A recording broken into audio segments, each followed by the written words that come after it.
দেখুন, না তো কোনো ওটিপি আসবে আর না আপনার কাছে কোনো ফোন আসবে, বাট আপনার যে হোয়াটসঅ্যাপটা আছে সেটা হ্যাক হয়ে যাবে। আর একবার কিন্তু হোয়াটসঅ্যাপ হ্যাক হয়ে গেলে আপনার সমস্ত ডেটা লিক হয়ে যাবে, আপনার প্রাইভেট ফটোও কিন্তু লিক হয়ে যাওয়ার একটা সম্ভাবনা আছে।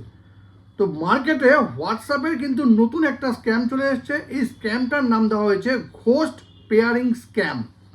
তো এই ঘোস্ট পেয়ারিং স্ক্যাম থেকে বাঁচতে গেলে তিনটে জিনিস আপনাকে মাথায় রাখতে হবে, তবেই কিন্তু আপনি এই স্ক্যাম থেকে পুরোপুরি মুক্তি পেয়ে যাবেন।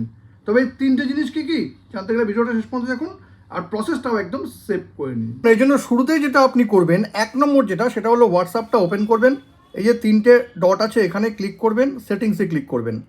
ক্লিক করে নেওয়ার পর এই যে প্রাইভেসি আছে, প্রাইভেসিতে ক্লিক করবেন। এবার একটু নিচে আসবেন, নিচে আসার পর এই যে অ্যাডভান্সড আছে এখানে ক্লিক করবেন। এবার এখানে ক্লিক করে নেওয়ার পর ডিসেবল লিঙ্ক প্রিভিউজ, এটাকে আপনাকে অফ করে দিতে হবে। এটা করলে যে সুবিধা হবে, আপনার হোয়াটসঅ্যাপে যদি আননোন কোনো জায়গা থেকে, অনেক সময় হয় কি নিজের পরিচিত ব্যক্তির থেকেও কিন্তু কোনো লিঙ্ক চলে আসে, আর সেই পরিচিত ব্যক্তির হোয়াটসঅ্যাপটাও কিন্তু হ্যাক হয়ে থাকে, সেই জন্যই কিন্তু লিঙ্কগুলো আসে।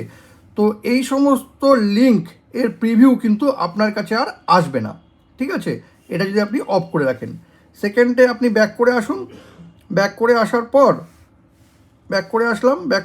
পর এই যে 3টে ডট আছে এখানে ক্লিক করুন। এবার এখানে ক্লিক করে নেওয়ার পর লিঙ্ক ডিভাইস এখানে ক্লিক করুন।